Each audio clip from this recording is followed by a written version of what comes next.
Proclamação do Evangelho de Jesus Cristo segundo Lucas. Glória a vós, Senhor. Naquele tempo disse Jesus: com quem hei de comparar os homens desta geração? Com quem eles se parecem?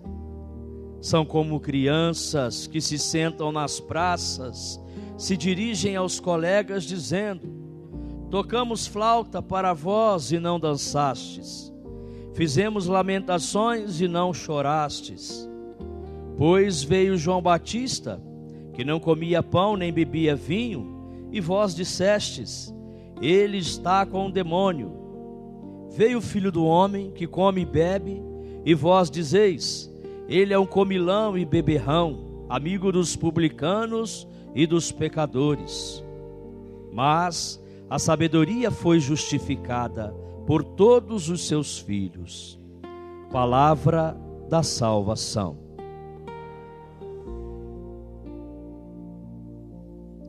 Com quem hei de comparar os homens desta geração? Com quem eles se parecem? Irmãos e irmãs, nós estamos no mês da Bíblia, e sempre gosto de repetir o salmo que diz que a palavra de Deus, a Bíblia, é lâmpada para os nossos pés e é luz para o nosso caminho. A palavra de Deus nos ajuda a refletir sobre a nossa vida cristã, as nossas escolhas. A palavra de Deus nos orienta para que possamos viver e fazer a vontade de Deus. E hoje a palavra nos mostra que é importante que nos deixemos guiar por ela. Quem se deixa guiar pela palavra de Deus, com certeza erra menos, com certeza vai tomar decisões mais acertadas, agir de modo mais maduro, mais seguro. A palavra de Deus mostra como são os procedimentos daqueles que não se deixam guiar por ela. Por isso é importante, nesse mês de setembro, tomarmos consciência e buscarmos a palavra de Deus. Nesse mês, por exemplo, vamos estudar, várias paróquias oferecem a semana bíblica, os estudos, os círculos bíblicos, oportunidade de nós nos aprofundarmos na carta de São Paulo aos Romanos, onde vamos conhecer um pouco mais sobre a palavra, para que possamos com certeza anunciá-la aos nossos irmãos e irmãs. Na primeira leitura de hoje que nós ouvimos, uma leitura bonita da carta de São Paulo, da primeira carta de São Paulo a Timóteo.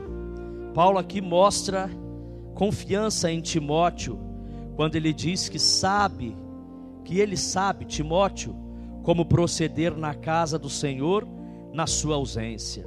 Paulo confia, Timóteo é fiel, né? Fiel à palavra de Deus, à igreja, é fiel à vontade de Deus. Paulo aqui reforça a importância e o valor da casa de Deus, ou seja, da comunidade, mostrando que nela está a grandeza do mistério da piedade. Bonito isso que Paulo fala da igreja. Paulo aqui vai dizer que a igreja é a igreja de Deus vivo, é a coluna e fundamento da verdade. Que bonito! A igreja é coluna e fundamento da verdade. Por isso devemos sempre buscar viver essa comunhão com a igreja, conhecer a igreja, testemunhar e ser igreja.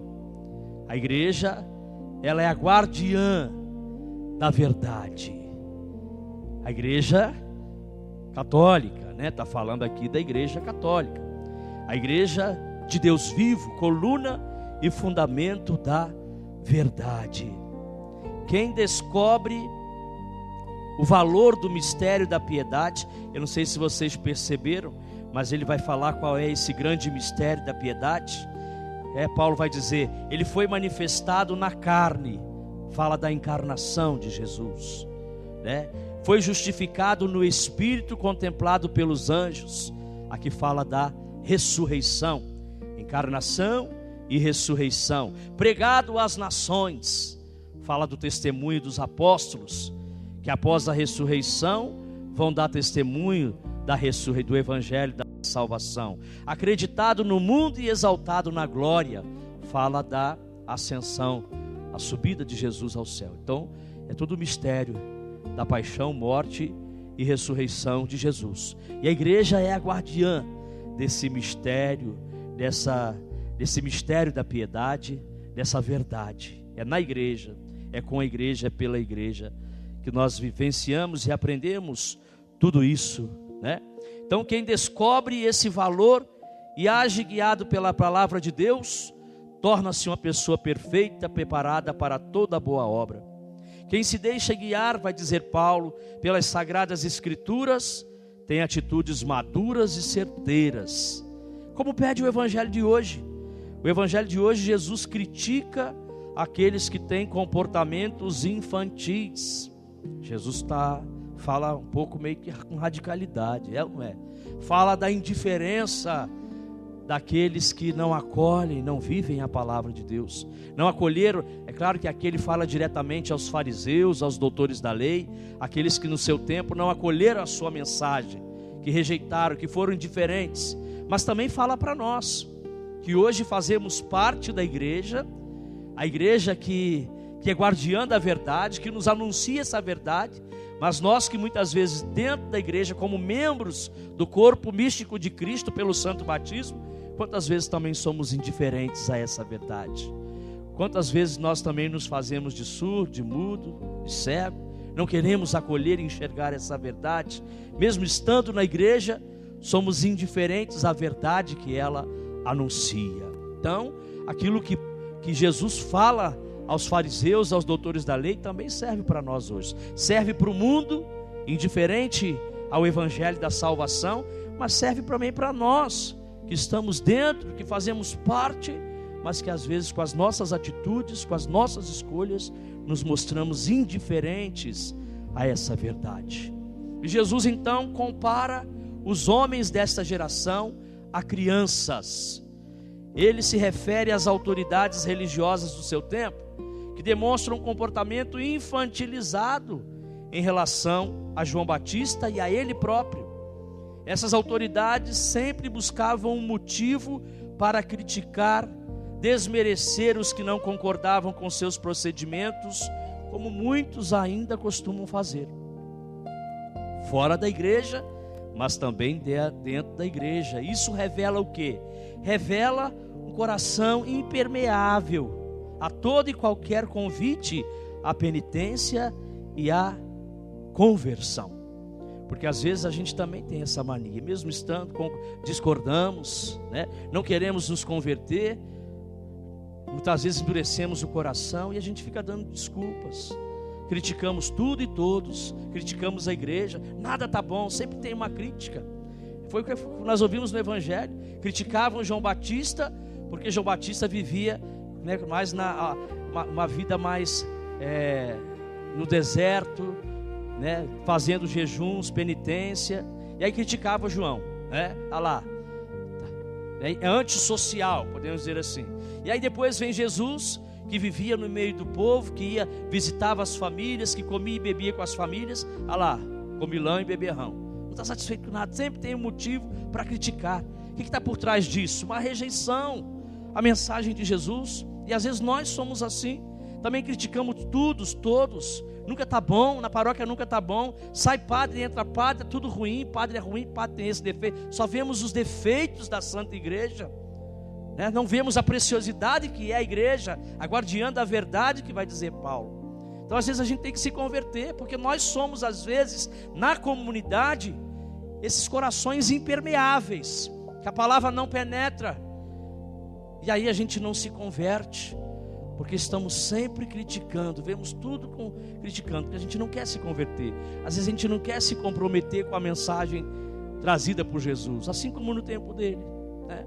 Critica tudo e todos, e essa crítica, o que está por trás dela? Revela um coração impermeável a todo e qualquer convite à penitência e à conversão. Criticavam João Batista porque levava uma vida austera, que não comia nem bebia, dizendo que ele estava com um demônio. Olha só. Então, se o padre é um padre mais reservado, um padre mais contemplativo, né, mais silencioso, está criticando. Se é um padre mais que tem mais facilidade de interagir, de ir às pessoas, aí é um padre muito soltinho, um padre muito moderninho, está lá. Então tudo tem crítica. Por que a gente fala isso? Porque às vezes a gente não quer se comprometer. Criticavam Jesus, por exemplo, porque ele comia e bebia com os seus discípulos, com cobradores de impostos e pecadores. O que eles falavam? É um comilão, um beberrão, enfim. Sempre achavam um motivo para criticar. Por trás disso, mostra um coração duro que não quer acolher a palavra de Deus, que não quer acolher, que não quer se converter, né? Quem ouve a palavra de Deus e a coloca em prática, ou melhor dizendo, tudo isso porque eles não queriam ou não seguiam os procedimentos de Jesus, por isso agiam assim, criticando sempre. Quem ouve a palavra de Deus e a coloca em prática, não julga as pessoas a partir dos seus procedimentos, mas age com discernimento, maturidade, não fazendo críticas vazias e infundadas a respeito da ação dos outros, né? Isso entre nós, mas também com os pastores, né? Rezar mais, criticar menos. Não concorda, vê que não está legal, reza, porque nós fazemos parte de um único corpo, de uma única igreja. Essa igreja que é guardiã dessa verdade, como nós ouvimos. Então não vamos macular a igreja com esses comportamentos. É preciso que a gente sejamos mais unidos, que sejamos mais uns pelos outros, né? Que ajudemos uns aos outros. Falo isso porque hoje é muito comum, né? Pega um furo de um padre, por exemplo, e lança nas redes sociais, e a gente faz questão de comentar, de destruir a imagem. Não, como igreja a gente tem que se ajudar. A gente tem que, em primeiro lugar, rezar uns pelos outros e depois ajudar, né? Nós vimos aqui a memória que estamos celebrando hoje dos santos. E aí eu achei interessante quando falou de Santa Idelgarda. Ela era conselheira dos bispos. Com certeza não gastava tempo e energia falando mal dos padres, dos bispos, mas ajudava, aconselhando, porque era uma mulher muito culta, né? Era uma mulher muito culta, abadesa, fundadora de mosteiro, mulher mística, cientista, compositora, né? Influenciou a espiritualidade católica por meio de seus espíritos. Então uma mulher muito inteligente, culta, mas também com uma espiritualidade, que não viveu isso, não foi indiferente à mensagem, pelo contrário, se colocou a serviço para ajudar a igreja a crescer, a igreja a levar à frente a sua missão. E assim devemos fazer também na nossa igreja, colocar os dons, os talentos que temos a serviço para o crescimento do corpo, nunca para poder atrapalhar, destruir, né? Falo isso com relação aos pastores, mas também uns com os outros, na comunidade, ter mais caridade, mais amor, ajudar o corpo de Cristo a crescer. Nós somos o corpo de Cristo, né, irmãos? Então, que hoje os textos da Sagrada Escritura que nós ouvimos, que eles nos ajudem a viver melhor em comunidade, evitando críticas destrutivas e qualquer outro procedimento que desmereça a ação de nossos irmãos na comunidade, ou de qualquer pessoa que esteja se empenhando para fazer o bem. A palavra de Deus hoje nos dá essa sabedoria. Cabe a nós o quê? Ouvi-la e praticá-la. Para terminar, a pergunta que podemos levar para casa, para refletir durante esse dia: a nossa vida pessoal e comunitária é um reflexo do mistério da piedade e da fé? Resistimos ao Evangelho de Cristo ou acolhemos com alegria, tornando nossa existência nesse mundo uma autêntica vida cristã? Louvado seja o nosso Senhor Jesus Cristo.